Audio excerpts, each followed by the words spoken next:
اللہ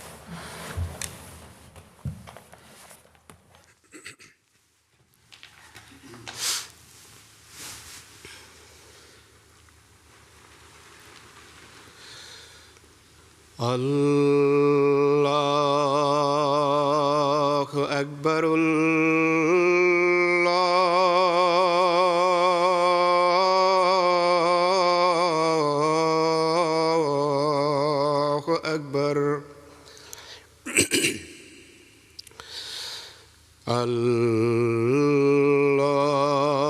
اللہ اکبر اللہ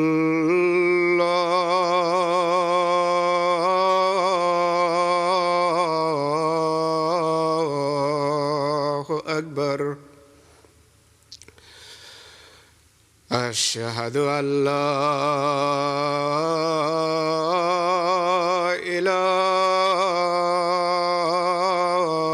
إله إلا الله أشهد أن لا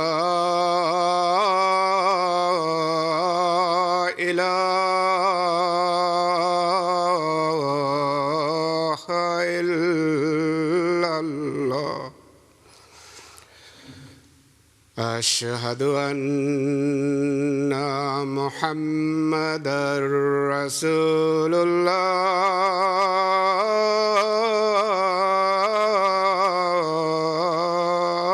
الله أشهد أن محمدًا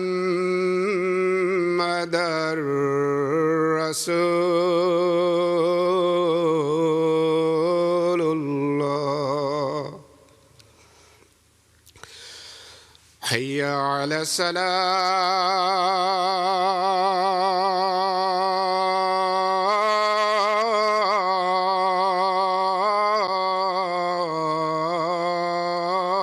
الصلاة حي على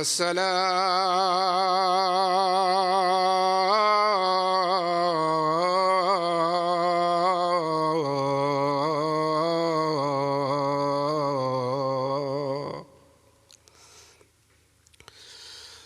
حي على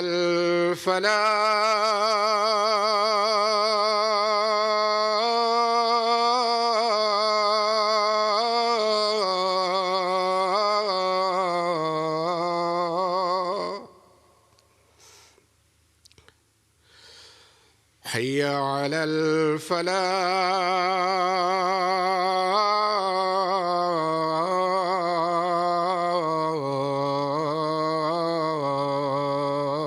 الفلاح الله أكبر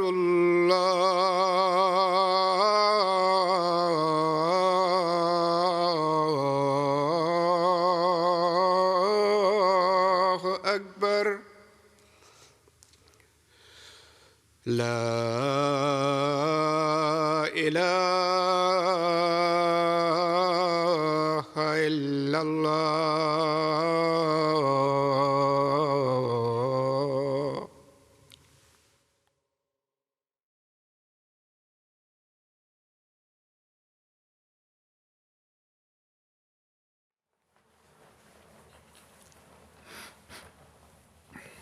السلام علیکم ورحمۃ اللہ.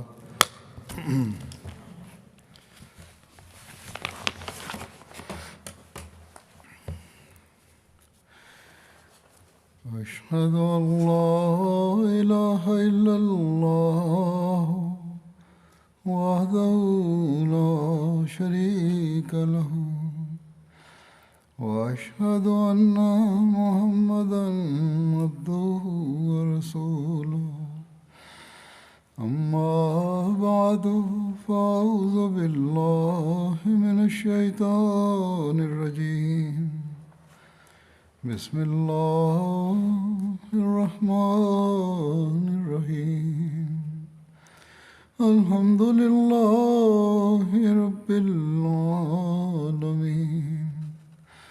الرحمن الرحيم مالك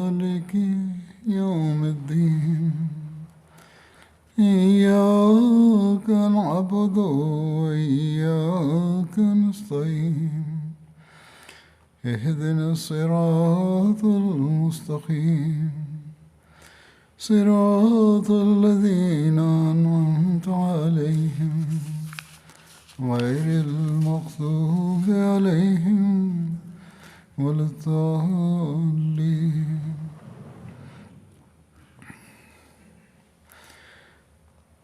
حضرت ابوبکر صدیق رضی اللہ عنہ کے دور کے جو فتنے تھے ان کے خلاف جو مہمات ہوئیں ان کا ذکر ہو رہا تھا.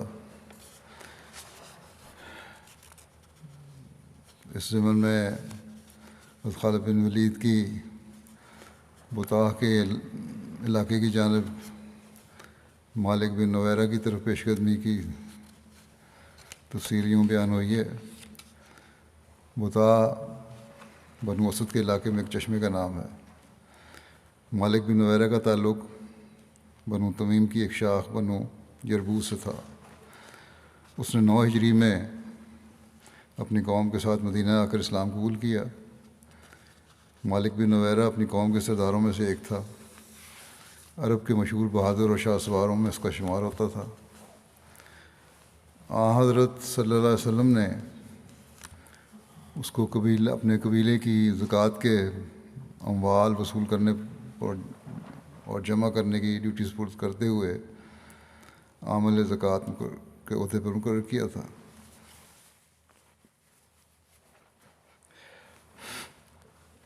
لیکن جب حضرت صلی اللہ علیہ وسلم کی وفات ہوئی اور عرب میں ارتداد اور بغاوت کی لہر اٹھی تو مالک بن نویرہ بھی مرتد ہونے والوں میں سے ایک تھا. جب رسول اللہ صلی اللہ علیہ وسلم کی وفات کی خبر اس کو پہنچی تو اس نے خوشی اور مسرت کا جشن منایا.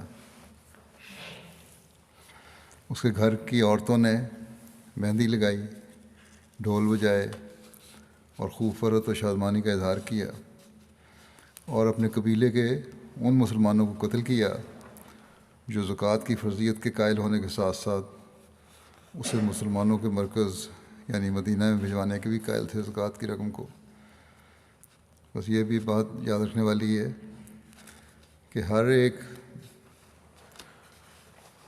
شخص جس کو سزا دی گئی یا جس کے خلاف سختی کے اقدام کیے گئے اس نے مسلمانوں کو نقصان پہنچانے کی کوشش کی تھی. صرف یہی نہیں کہ مرتد ہو گئے تھے.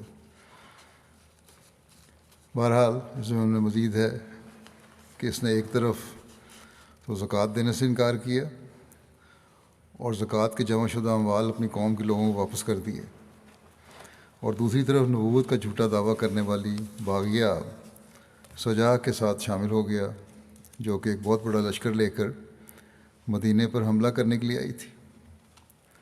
ایک دوسری بات، مدینے پر حملہ کرنا چاہتے تھے.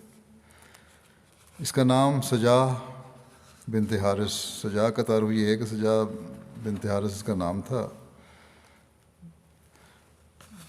صادر کنیت تھی. عرب کی ایک کاہنہ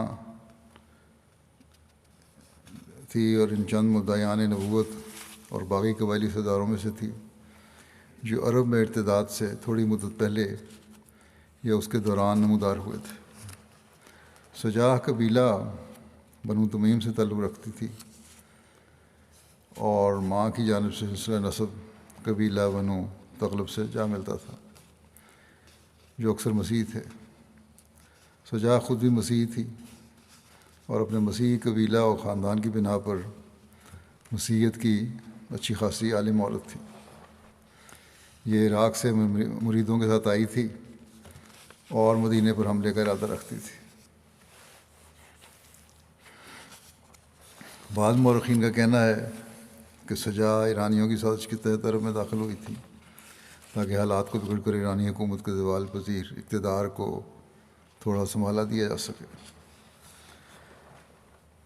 بہرحال سجا ان عوامت سے متاثر ہو کر جزیرہ عرب میں داخل ہوئی. یہ طبعی امر تھا کہ وہ سب سے پہلے اپنی قوم بنو تمیم میں پہنچی. ایک گروہ زکوٰۃ ادا کرنے اور خلیفہ رسول اللہ کی اطاعت کرنے پر آمادہ تھا، لیکن دوسرا فریق اس کی مخالفت کر رہا تھا اس قبیلے کا۔ ایک تیسرا فریق بھی تھا جس کی سمجھ میں نہ آتا تھا کہ کیا کرے اور کیا نہ کرے۔ بہرحال اس اختلاف نے اتنی شدت اختیار کی کہ بنو تمیم نے آپس میں لڑنا اور جدال اور قتال شروع کر دیا۔ اسی اثناء میں ان قبائل نے سجا کے آنے کی خبر سنی اور انہیں یہ بھی معلوم ہوا کہ سجا مدینہ پہنچ کر ابو بکر کی فوجوں سے جنگ کرنے کا ارادہ رکھتی ہے۔ پھر تو اختلاف نے مزید وسعت اختیار کر لی۔ سجا اس ارادے سے بڑی چلی آ رہی تھی کہ وہ اپنے عظیم الشان لشکر کے ہمراہ اچانک بنو تمیم میں پہنچ جائے گی اور اپنی نبوت کا اعلان کر کے انہیں اپنے آپ پر ایمان لانے کی دعوت دے گی۔ سارا قبیلہ بالاتفاق اس کے ساتھ ہو جائے گا، اور عیینہ کی طرح بنو تمیم بھی اس کے متعلق یہ کہنا شروع کر دیں گے کہ بنو یربو کی نبیہ قریش کے نبی سے بہتر ہے، کیونکہ محمد صلی اللہ علیہ وسلم وفات پا گئے ہیں اور سجا زندہ ہے۔ اس کے بعد وہ بنو تمیم کو ہمراہ لے کر مدینہ کی طرف کوچ کرے گی، یہ اس کا پلان تھا، اور ابو بکر کے لشکر کے مقابلے کے بعد فتح یاب ہو کر مدینہ پر قابض ہو جائے گی۔ بہرحال سجا اور مالک بن نویرہ کا آپس میں رابطہ بھی ہوا۔ سجا اپنے لشکر کے ہمراہ جب بنو یربو کی حدود پر پہنچ گئی تو وہاں ٹھہر گئی، اور قبیلے کے سردار مالک بن نویرہ کو بلا کر مصالحت کرنے اور مدینہ پر حملہ کرنے کی غرض سے اپنے ساتھ چلنے کی دعوت دی۔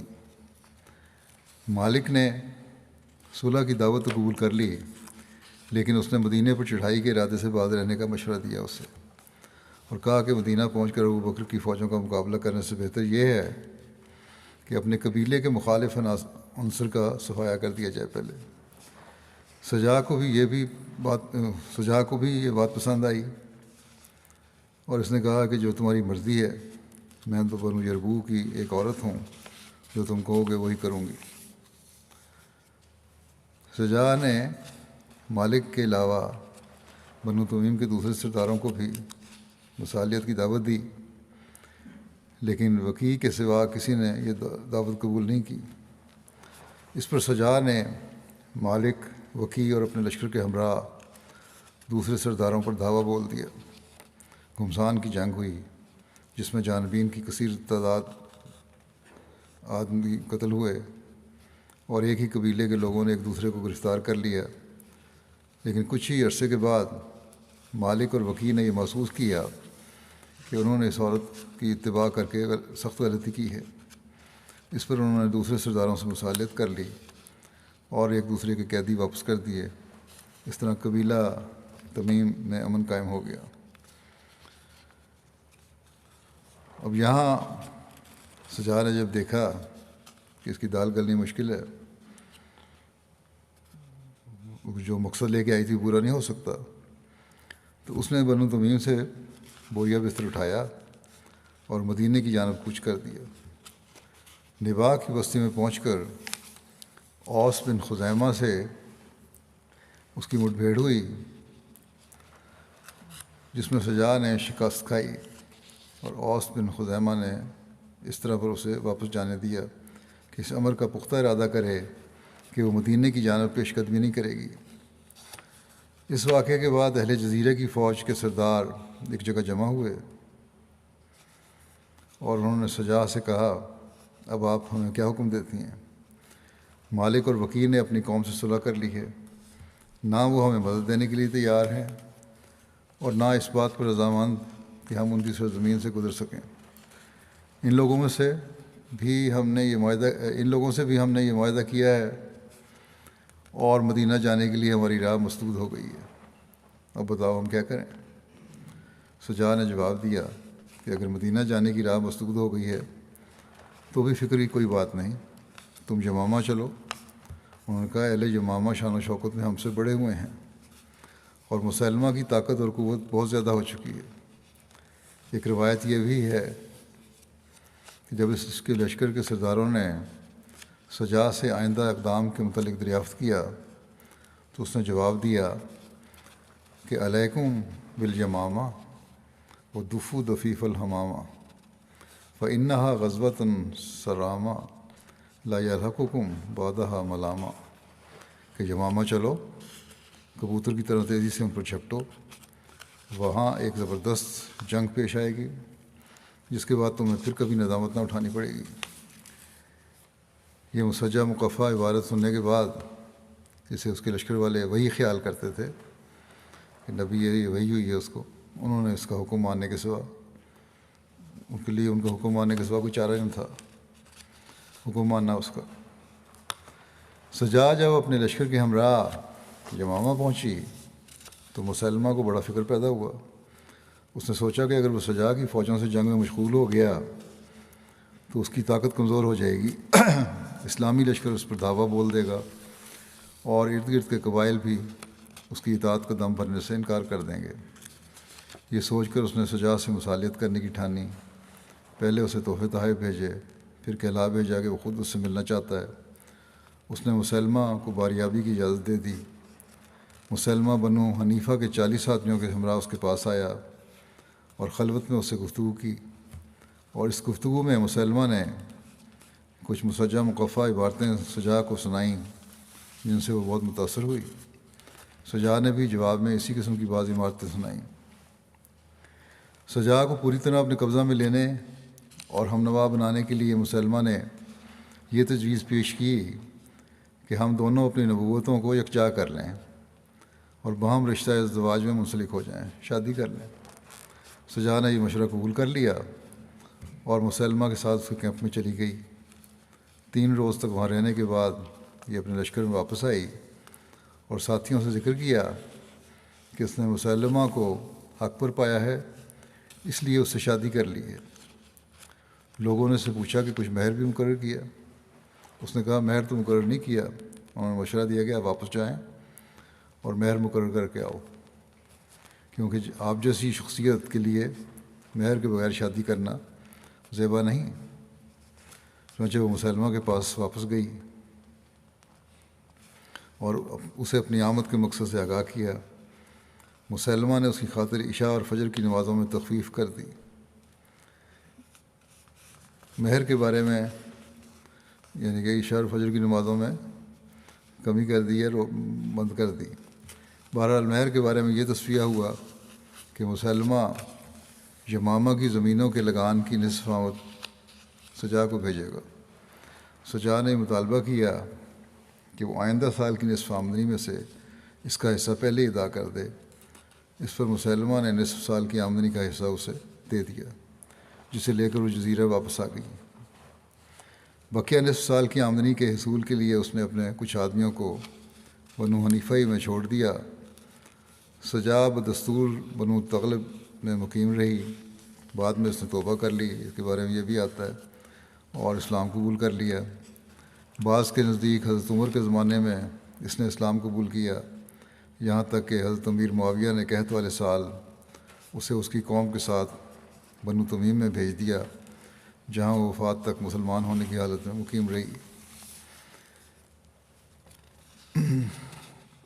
حضرت ابوبکر نے حضرت خالد بن ولید کو حکم دیا تھا کہ طلحہ اسدی کے معاملے سے فارغ ہو کر مالک بن نویرہ کے مقابلے کے لیے جائیں، جو بطا میں ٹھہرا ہوا تھا۔ حضرت خالد جب بطا آئے تو انہوں نے وہاں کسی کو بھی نہیں پایا، البتہ انہوں نے دیکھا کہ مالک کو جب اسے اپنے معاملے میں تردد ہوا، اس نے اپنے تمام ساتھیوں کو ان کی جائیداد کی دیکھ بھال کے لیے بھیج دیا اور اکٹھا ہونے کی ممانعت کی ہے۔ اس نے خیال پیدا ہوا کہ مقابلہ مشکل ہے، پہلے اس عورت سے بھی علیحدگی ہو چکی تھی، شاید اس وجہ سے بھی۔ بہرحال خالد نے مختلف فوجی دستے ادھر ادھر روانہ کیے اور ان کو ہدایت کی کہ جہاں پہنچیں وہاں پہلے اسلام کی دعوت دیں، جو اس کا جواب نہ دے اسے گرفتار کر لائیں، اور جو مقابلہ کرے اسے قتل کر دیں۔ انہی دستوں میں سے ایک دستہ مالک بن نویرہ کو، جس کے ساتھ بنو سالبہ بن یربوک کے چند آدمی عاصم، عبید، ارین اور جعفر تھے، گرفتار کر کے خالد کے پاس ان کو لایا گیا۔ اس دستے کے لوگوں میں جن میں حضرت ابو قتادہ بھی تھے ان کا اختلاف ہو گیا۔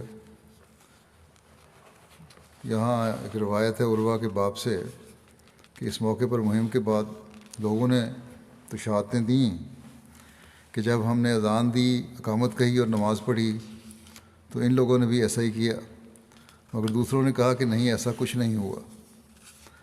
حضرت ابو قتادہ نے اس بات کی شہادت دی کہ انہوں نے اذان دی، اقامت کہی اور نماز پڑھی۔ اس اختلاف شہادت کی وجہ سے حضرت خالد نے ان لوگوں کو قید کر دیا۔ مالک بن نویرہ کے قتل کے متعلق دو طرح کی روایتیں ملتی ہیں۔ یہ روایت ہے کہ مالک بن نویرہ کو قتل کیا گیا تھا۔ ایک روایت میں ہے کہ اس رات اس قدر شدید سردی تھی کہ کوئی چیز اس کی تاب نہ نہیں لاتی تھی۔ جب سردی اور بڑھنے لگی تو حضرت خالد نے منادی کو حکم دیا۔ اس نے بلند آواز سے کہا کہ ادفعوا اسراکم، کہ اپنے قیدیوں کو گرم کرو، یعنی ان کو سردی سے بچانے کا انتظام کرو۔ لیکن بنو کنانہ کے محاورے میں، یہاں محاورہ مختلف تھا، اس لفظ کے معنی یہ تھے کہ قتل کرو۔ سپاہیوں نے اس لفظ کا مفہوم مقامی محاورے کے اعتبار سے سمجھ لیا کہ ان قیدیوں کے قتل کا حکم دیا گیا ہے، جس پر انہوں نے ان سب کو قتل کر ڈالا۔ حضرت زرار بن ازور نے مالک کو قتل کیا، اور ایک دوسری روایت میں ہے کہ عبد بن ازور اسدی نے مالک کو قتل کیا تھا، مگر گلبی کہتے ہیں زرار بن ازور نے ان کو قتل کیا تھا۔ خالد کو جب شور و غل سنائی دیا، حضرت خالد بن ولید کو، وہ اپنے خیمے سے باہر آئے، مگر اس وقت سپاہی ان سب قیدیوں کا کام تمام کر چکے تھے، اب کیا ہو سکتا تھا۔ انہوں نے کہا اللہ جس کام کو کرنا چاہتا ہے وہ تو بہرحال ہو کر رہتا ہے۔ دوسری روایت یہ بھی ہے کہ حضرت خالد نے مالک بن نویرہ کو اپنے پاس بلایا، سجا کا ساتھ دینے اور زکوٰۃ روکنے کے سلسلے میں اس کو تنبیہ فرمائی، اور اس سے کہا کہ کیا تم نہیں جانتے کہ زکوٰۃ نماز کی ساتھی ہے، یعنی دونوں ایک جیسے ہی حکم ہیں، اور تم نے زکوٰۃ کو دینے سے انکار کر دیا تھا۔ مالک نے کہا تمہارے صاحب کا یہی خیال تھا، یعنی بجائے اس کے کہتا کہ رسول اللہ صلی اللہ علیہ وسلم کا یہ خیال تھا، رسول کے بجائے صاحب یا ساتھی کہہ کر پکارا۔ حضرت خالد نے فرمایا کیا وہ ہمارے صاحب ہیں، تمہارے صاحب نہیں؟ پھر حکم دیا اے زرار اس کی گردن اڑا دو، پھر اس کی گردن اڑا دی گئی۔ یہ ایک روایت یہ ہے اس کے مرنے کی۔ تواریخ کی روایت کے مطابق اس سلسلے میں ابو قتادہ نے خالد سے گفتگو کی اور دونوں کے درمیان بحث ہوئی، اور ابو قتادہ حضرت خالد سے اختلاف کرتے ہوئے لشکر کو چھوڑ کر حضرت ابوبکر کے پاس چلے آئے اور حضرت ابوبکر سے شکایت کی کہ خالد نے مالک بن نویرہ کو قتل کروایا ہے جبکہ وہ مسلمان تھا، اور پھر اس کی بیوی سے شادی کر لی ہے، اور نہ ہی عرب کے لوگ دوران جنگ اس طرح کی شادی کو اچھی بات سمجھتے تھے۔ حضرت عمر نے بھی قتادہ کے موقف کی پرزور حمایت کی۔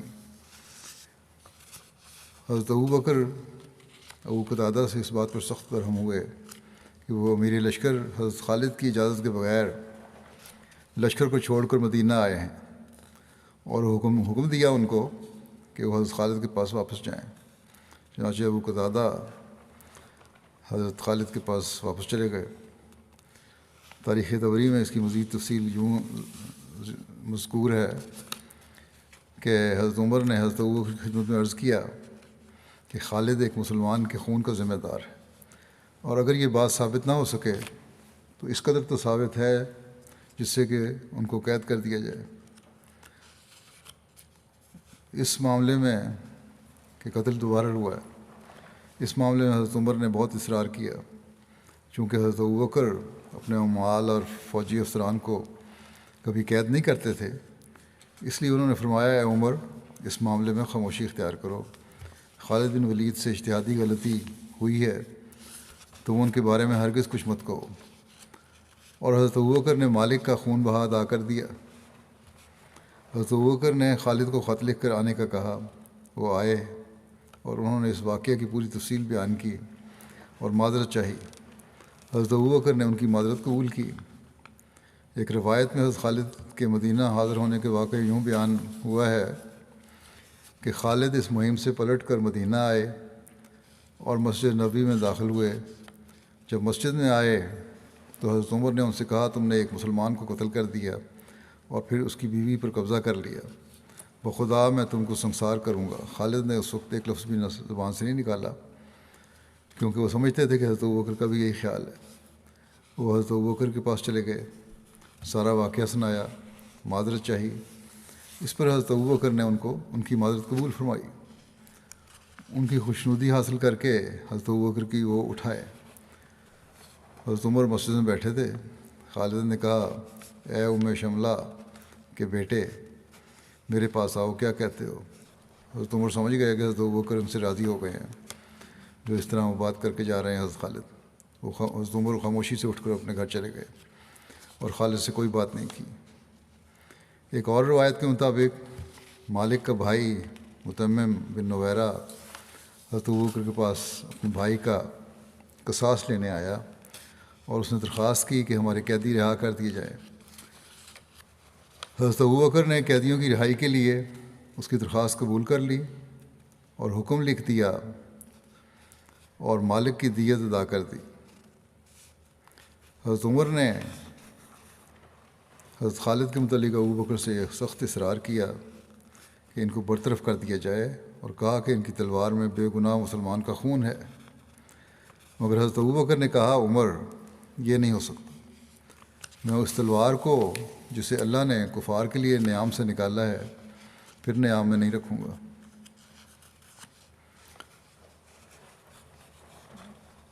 جب شریعت ادا کر دی تو ابوبکر نے جب دیت ادا کر دی حضرت ابوبکر نے تو شریعت کے مطابق انصاف تو پھر قائم ہو گیا، مزید کارروائی کی ضرورت نہیں تھی، اور اس لیے حضرت ابوبکر نے فرمایا کہ اس قصے کو بند کرو۔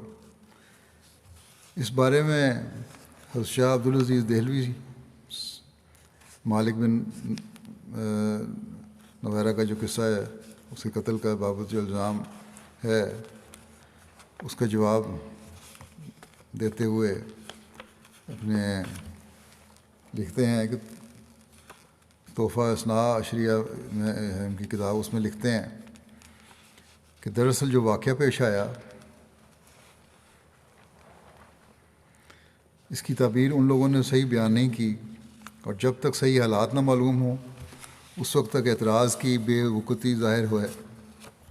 سیرت و تاریخ کے معتبر کتابوں میں اس واقعے کی تفصیل یہ ہے کہ مدعی نبوت طلحہ بن خویلد اسدی کی مہم سے حضرت خالد جب فارغ ہو کر نواح بطاح کی طرف متوجہ ہوئے تو اطراف اور جوانب کی طرف فوجی دستے روانہ کیے اور حضور نبی کریم صلی اللہ علیہ وسلم کے ارشاد اور طریقے کے مطابق ان کو ہدایت کی کہ جس قوم، قبیلہ، گروہ پر چڑھائی کرو، وہاں سے اگر تمہیں اذان سنائی دے تو وہاں قتل و غارت گری سے باز رہو، اگر اذان سنائی نہ دے تو اسے دارالحرب قرار دے کر پوری فوجی کارروائی کرو۔ اتفاقاً اس دستے میں جناب ابو قتادہ انصاری بھی تھے، جو مالک بن نویرہ کو پکڑ کر حضرت خالد کے پاس لائے، جس کو نبی کریم صلی اللہ علیہ وسلم کی جانب سے بطاح کی سرداری ملی ہوئی تھی، اور اس کے گرد و نواح کے صدقات کی وصولی بھی اسی کے سپرد تھی۔ جناب ابو قتادہ نے اذان سننے کی گواہی دی، مگر اسی دستے کی ایک جماعت نے کہا کہ ہم نے اذان کی آواز نہیں سنی، مگر اس کے پیشتر گرد و نواح کے معتبرین کے ذریعے یہ بات حتمی اور ثبوتی طور پر معلوم ہو چکی تھی کہ نبی کریم صلی اللہ علیہ وسلم کے وصال کی خبر سن کر مالک بن نویرہ کے اہل خانہ نے خوب جشن منایا تھا۔ عورتوں نے ہاتھوں میں مہندی رچائی تھی، ڈھول بجائے تھے اور خوب فرحت و شادمانی کا اظہار کیا تھا، اور مسلمانوں کی اس مصیبت پر خوش ہوئے تھے۔ پھر مزید ایک بات یہ ہوئی کہ مالک بن نویرہ سے سوال و جواب کے دوران حضور اکرم صلی اللہ علیہ وسلم کے لیے اس کے منہ سے ایسے الفاظ نکلے جس کے کفار و مرتدین اپنی گفتگو میں عادی تھے اور استعمال کرتے تھے، یعنی قال رجلکم او صاحبکم، کہ تمہارے آدمی یا تمہارے ساتھی نے ایسا کہا۔ علاوہ ازیں یہ بات بھی منکشف ہو چکی تھی کہ حضور اکرم صلی اللہ علیہ وسلم کے وصال کی خبر سن کر مالک بن نویرہ نے وصول شدہ صدقات بھی اپنی قوم کو یہ کہہ کر واپس کر دیے تھے کہ اچھا ہوا اس شخص کی موت سے تم نے مصیبت سے چھٹکارا پا لیا۔ ان حالات اور اپنے سامنے اس کی گفتگو کے انداز سے حضرت خالد کو اس کے ارتداد کا یقین ہو گیا اور آپ نے اس کے قتل کا حکم دے دیا۔ اور جب مدینے میں اس واقعے کی اطلاع پہنچی، پھر جناب ابو قتادہ بھی آپ سے ناراض ہو کر دارالخلافہ پہنچے اور قصوروار حضرت خالد کو ہی ٹھہرایا۔ تو ابتداً حضرت عمر فاروق کا یہی خیال تھا کہ خون ناحق ہوا ہے اور قصاص واجب ہے، مگر حضرت ابوبکر نے حضرت خالد کو طلب فرما کر تفتیش حال کی، ان سے پورا واقعہ پوچھا اور حالات و واقعات کا سارا راز آپ پر منکشف ہوا تو آپ نے ان کو بے قصور قرار دے کر ان سے کچھ تعرض نہ کیا اور ان کو اسی صاحب کا عہدے پر بحال رکھا۔ مالک بن نویرہ کے قتل کے متعلق ایک اور مصنف لکھتے ہیں کہ مالک بن نویرہ کے سلسلے کی روایات میں بہت زیادہ اختلاف ہے۔ ان کے بارے میں جو روایات ہیں ان میں بہت اختلاف ہے کہ آیا وہ مظلوم قتل ہوا یا یہ کہ وہ قتل کا مستحق تھا۔ مالک بن نویرہ کو جس چیز نے ہلاک کیا وہ اس کا کبر اور غرور اور تردد تھا۔ جاہلیت اس کے اندر باقی رہی، ورنہ رسول اللہ صلی اللہ علیہ وسلم کے بعد خلیفہ رسول کی اطاعت اور بیت المال کے حق کے زکوٰۃ کی ادائیگی میں ٹال مٹول نہ کرتا۔ لکھتے ہیں کہ میرے تصور کے مطابق یہ شخص سرداری اور قیادت کا شوقین تھا اور ساتھ ہی ساتھ بنو تمیم کے سرداروں میں سے اپنے ان بعض اقارب سے اس کو خلش تھی جنہوں نے اسلامی خلافت کی اطاعت قبول کر لی تھی اور حکومت کے سلسلہ میں اپنے واجبات کو ادا کر دیا تھا۔ جو لوگ خلافت کی اطاعت میں آ گئے تھے اور زکوٰۃ وغیرہ ادا کر رہے تھے، ان سے اس کو خلش تھی۔ اس کے اقوال و افعال دونوں ہی اس تصور کی تائید کرتے ہیں۔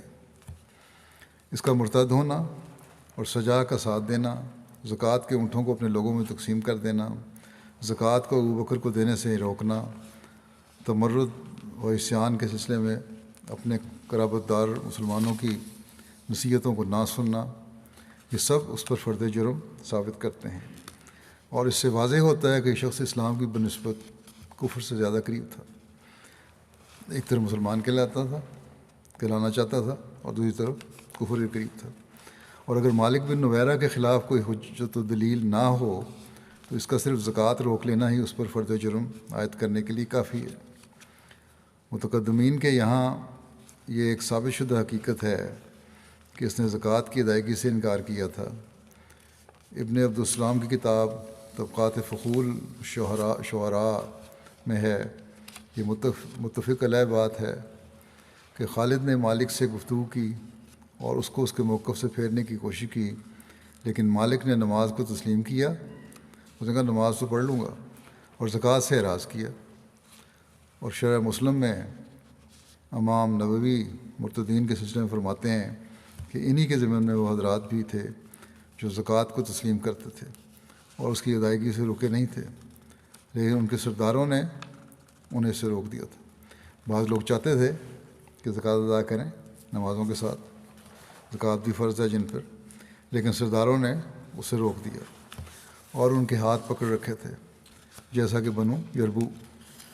انہوں نے اپنی زکوٰۃ اکٹھی کی اور اس کو ابوبکر کے پاس بھیجنا چاہتے تھے، لیکن مالک بن نویرہ نے انہیں روک دیا اور ان کی زکوٰۃ کو لوگوں میں تقسیم کر دیا۔ حضرت ابوبکر نے مالک بن نویرہ کے معاملے میں پوری تحقیق کی اور اس نتیجے پر پہنچے کہ خالد بن ولید مالک بن نویرہ کے قتل کے اتہام میں بری ہیں۔ ابوبکر اس سلسلے میں حقائق کے امور سے دوسروں کی بنسبت زیادہ واقف تھے اور گہری نگاہ رکھتے تھے، کیونکہ آپ خلیفہ تھے اور تمام خبریں آپ کو پہنچتی تھیں۔ اور آپ کا ایمان بھی سب پر بھاری تھا۔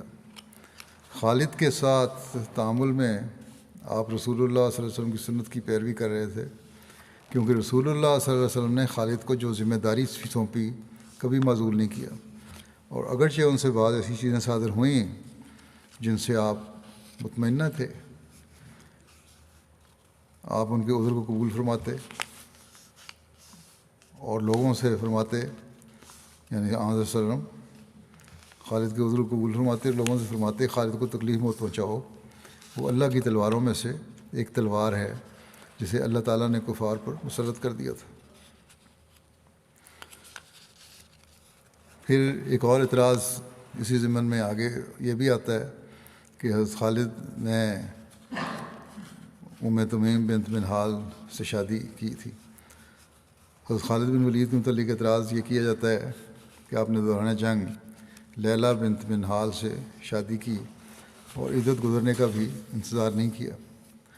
اس شادی کے متعلق تاریخ طبری میں ان الفاظ میں ذکر ہے کہ حضرت خالد نے ام تمیم منہال کی بیٹی سے نکاح کیا تھا اور زمانہ طہر کو ختم کرنے کے لیے چھوڑ دیا تھا، کیونکہ عرب جنگ کے دوران عورتوں سے تعلقات کو برا سمجھتے تھے اور جو ایسا کرتا اسے طعنہ دیتے تھے۔ علامہ ابن کثیر لکھتے ہیں کہ جب وہ یعنی لیلہ بنت منہال حلال ہو گئی تو حضرت خالد نے اس سے شادی کی۔ علامہ ابن خلقان لکھتے ہیں کہ انہیں ام تمیم نے 3 مہینے گزار کر اپنی عدت پوری کی اور پھر حضرت خالد نے اس سے نکاح کا پیغام بھیجا جو اس نے قبول کر لیا۔ حضرت شاہ عبدالعزیز دہلوی اس اعتراض کا جواب دیتے ہوئے لکھتے ہیں کہ دراصل یہ قصہ ہی من گھڑت ہے، اس لیے کہ کسی مستند اور معتبر کتاب میں اس کی کوئی روایت نہیں ملتی۔ بعض غیر معتبر کتابوں میں یہ روایت ملتی بھی ہے تو اس کا جواب بھی ساتھ ساتھ اسی روایت میں موجود ہے کہ مالک بن نویرہ نے اس عورت کو ایک عرصے سے طلاق دے رکھی تھی۔ کہا جاتا ہے مالک بن نویرہ کی بیوی تھی اور اس نے اس کو قتل کر کے حضرت خالد بن ولید سے شادی فوراً کر لی، اور اس نے قتل اس لیے کیا تھا کہ شادی کرنا چاہتے تھے۔ لیکن بہرحال یہ کہتے ہیں کہ مالک بن نویرہ نے اس عورت کو ایک عرصے سے طلاق دے رکھی تھی اور اس جاہلیت کی پائیداری میں اسے یوں ہی گھر میں ڈال رکھا تھا۔ اسی رسم جاہلیت کے توڑنے پر قرآن مجید کی آیت نازل ہوئی تھی، وَإِذَا طَلَّقْتُمُ النِّسَاءَ فَبَلَغْنَ أَجَلَهُنَّ فَلَا تَعْضُلُوهُنَّ۔ جب تم عورتوں کو طلاق دے دو اور ان کی عدت پوری ہو جائے تو انہیں روکے نہ رکھو، لہذا اس عورت کی عدت تو کافی پوری ہو چکی تھی اور نکاح حلال ہو چکا تھا، کیونکہ اس نے طلاق دے کر صرف اپنے گھر میں رکھا ہوا تھا۔ حضرت خالد کی شادی کے متعلق ایک اور مصنف لکھتے ہیں کہ ام تمیم کا نام لیلہ بنت سنان منہال تھا، یہ مالک بن نویرہ کی بیوی تھی۔ حضرت خالد اس سے شادی سے متعلق بڑا جدال واقع ہوا ہے، بڑی لڑائی جھگڑے ہوتے رہے، بڑی بحثیں چلیں۔ اس کا خلاصہ یہ ہے کہ کچھ لوگوں نے خالد پر اتہام باندھا کہ وہ ام تمیم کے حسن و جمال پر رفتہ تھے اور اس سے عشق رکھتے تھے، اس لیے صبر نہ کر سکے اور قید میں آتے ہی اس سے شادی کر لی۔ اس کا مطلب یہ ہوا کہ نعوذ باللہ یہ شادی نہیں بلکہ زنا تھا، لیکن یہ قول من گھڑت اور صریح جھوٹ ہے، اس کا کوئی اعتبار نہیں، کیونکہ قدیم مراجع مصادر میں اس کی طرف اشارہ تک نہیں ملتا، کوئی ثبوت نہیں جو ثابت ہو رہا، جو بھی روایتیں ہیں یا سورسز ہیں۔ علامہ ماوردی فرماتے ہیں کہ خالد نے مالک بن نویرہ کو اس لیے قتل کیا تھا کہ اس نے زکوٰۃ روک لی تھی، جس کی وجہ سے اس کا خون حلال ہو گیا تھا، اور اس کی وجہ سے ام تمیم سے اس کا نکاح فاسد ہو گیا تھا۔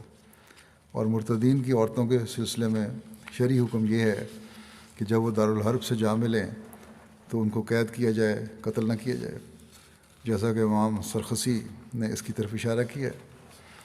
جب ام تمیم قیدی بن کر آئی تو خالد نے اس کو اپنے لیے منتخب کر لیا، اور جب وہ حلال ہو گئی تب اس نے اس سے ازدواجی تعلقات قائم کیے۔ اور شیخ احمد شاکر اس مسئلے پر تعلیق چڑھاتے ہوئے کہتے ہیں، مزید وضاحت کرتے ہوئے فرماتے ہیں کہ خالد نے ام تمیم اور اس کے بیٹے کو مل کے یمین کے طور پر لیا تھا، کیونکہ وہ جنگی قیدی تھی، اور اس طرح کی خواتین کے لیے کوئی عدت نہیں۔ اگر وہ حاملہ ہو تو وضع حمل تک اس کے مالک کا اس کے قریب ہونا حرام ہے، اور اگر حاملہ نہیں ہے تو صرف ایک مرتبہ حیض آنے سے دور رہے گا۔ یہ مشروع اور جائز ہے، اس پر طعن و تشنیع کی گنجائش نہیں۔ لیکن خالد کے مخالفین اور دشمنوں نے اس موقع کو اپنے لیے غنیمت سمجھا اور اس ذم باطل میں مبتلا ہوئے کہ مالک بن نویرہ مسلمان تھا اور خالد نے اس کو اس کی بیوی کے لیے قتل کر دیا۔ اسی طرح خالد پر یہ اتہام لگایا گیا کہ انہوں نے اس شادی کے ذریعے سے عرب کے عادات و اطوار کی مخالفت کی ہے۔ چنانچہ عقاد کا کہنا ہے کہ خالد نے مالک بن نویرہ کو قتل کر کے اس کی بیوی سے میدان قتال میں شادی کی، جو جاہلیت اور اسلام میں عربوں کی عادت کے خلاف اور اسی طرح مسلمانوں کی عادات اور اسلامی شریعت کے حکم کو نافی ہے۔ عقاد کا یہ قول سچائی سے بالکل دور ہے۔ عربوں کے ہاں اسلام سے قبل بہت دفعہ ایسا ہوتا تھا کہ جنگوں اور دشمنوں پر فتح یابی کے بعد خواتین سے شادیاں کرتے تھے اور انہیں اس پر فخر ہوتا تھا۔ ڈاکٹر علی محمد سلابی نے لکھتے ہیں اس بارے میں، یہی بیان کر رہے ہیں یہ ساری واقعہ، کہ شرعی نقطہ نظر سے دیکھا جائے تو خالد نے ایک جائز کام کیا اور اس کے لیے شرعاً جائز طریقہ اختیار کیا، اور یہ فعل تو اس ذات سے بھی ثابت ہے جو خالد سے افضل تھے۔ اگر خالد پر یہ اعتراض ہے کہ انہوں نے جنگ کے دوران میں یا اس کے فوراً بعد شادی کی، تو رسول اللہ صلی اللہ علیہ وسلم نے غزوہ مریسی کے فوراً بعد جویریہ بنت حارث سے شادی کر لی تھی، اور یہ اپنی قوم کے لیے بڑی بابرکت ثابت ہوئی تھی کہ اس شادی کی وجہ سے ان کے خاندان کے 100 آدمی آزاد کر دیے گئے، کیونکہ وہ رسول اللہ صلی اللہ علیہ وسلم کے سسرالی رشتے میں آ گئے۔ اور اس شادی کی بابرکت اثرات میں سے یہ ہوا کہ ان کے والد حارث بن زرار مسلمان ہو گئے۔ اسی طرح رسول اللہ صلی اللہ علیہ وسلم نے غزوہ خیبر کے فوراً بعد صفیہ بنت ہوئی بن اخطب سے شادی کی، اور جب رسول اللہ صلی اللہ علیہ وسلم کا اس سلسلہ میں اسوہ اور نمونہ موجود ہے تو عتاب اور ملامت کی کوئی وجہ نہیں ہے خالد بن ولید کو بلا وجہ اس پہ الزام لگایا جائے۔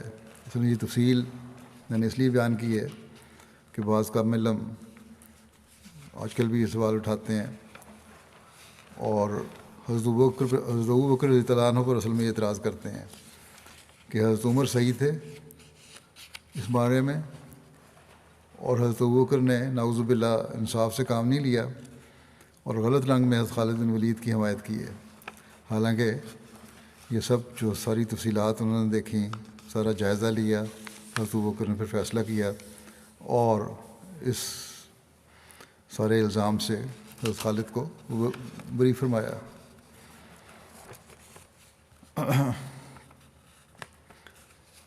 حضرت خالد کی یمامہ کی طرف روانگی کے بارے میں آتا ہے کہ حضرت ابوبکر نے حضرت خالد بن ولید کو یہ حکم دے رکھا تھا کہ وہ قبیلہ اسد، غطفان اور مالک بن نویرہ وغیرہ سے فارغ ہو کر یمامہ کا رخ کریں، اور اس کی بڑی تاکید کر رکھی تھی۔ شریک بن عبدہ فزاری بیان کرتے ہیں، میں ان لوگوں میں سے تھا جو معرکہ بزاخہ میں شریک تھے۔ حضرت ابوبکر کی خدمت میں حاضر ہوا، آپ نے مجھے خالد کی طرف روانہ کیا۔ میرے ساتھ حضرت خالد کے نام ایک خط تھا جس میں لکھا تھا کہ اما بعد تمہارے پیغام رساں کے ذریعے سے تمہارا خط ملا، جس میں معرکہ بزاخہ میں اللہ کی فتح و نصرت کا تم نے ذکر کیا ہے، اور اسد و غطفان کے ساتھ جو معاملہ تم نے کیا ہے وہ مذکور ہے، اور تم نے تحریر کیا ہے کہ میں یمامہ کی طرف رخ کر رہا ہوں۔ تمہیں میری وصیت ہے کہ اللہ وحدہ لا شریک سے تقوی اختیار کرو، اور تمہارے ساتھ جو مسلمان ہیں ان کے ساتھ نرمی برتو، ان کے ساتھ باپ کی طرح پیش آؤ۔ اے خالد، خبردار، بنی مغیرہ کی نخوت و غرور سے بچنا، میں نے تمہارے متعلق ان کی بات نہیں مانی ہے جن کی بات میں کبھی نہیں ٹالتا، لہذا تم جب بنو حنیفہ سے مقابلہ میں اترو تو ہوشیار رہنا۔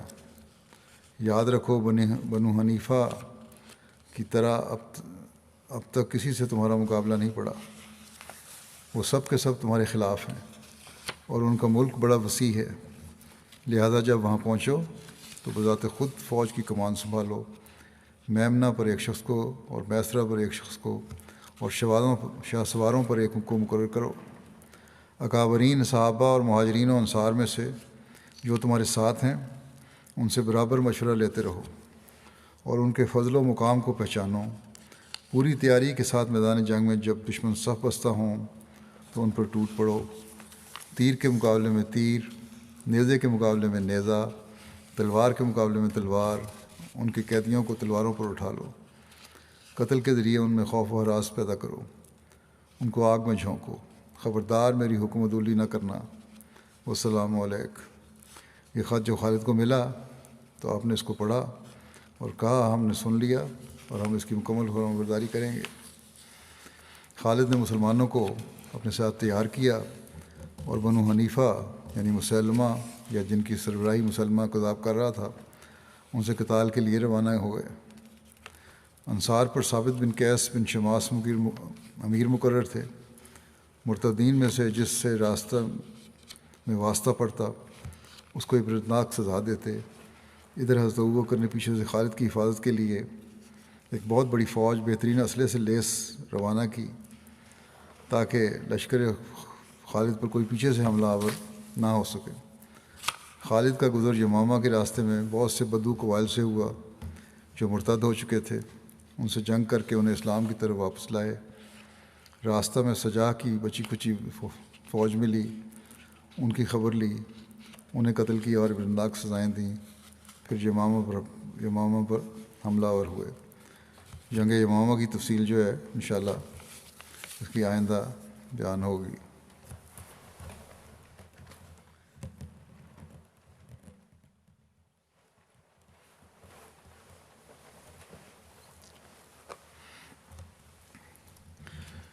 الحمد لله نحمده ونستعينه ونستغفره ونؤمن به ونتوكل عليه ونعوذ بالله من شرور أنفسنا ومن سيئات أعمالنا، من يهده الله فلا مضل له ومن يضلل فلا هادي له، ونشهد أن لا إله إلا الله ونشهد أن محمدا عبده ورسوله۔ عباد الله رحمكم الله، إن الله يأمر بالعدل والإحسان وإيتاء ذي القربى وينهى عن الفحشاء والمنكر والبغي يعظكم لعلكم تذكرون۔ اذكروا الله يذكركم وادعوه يستجب لكم ولذكر الله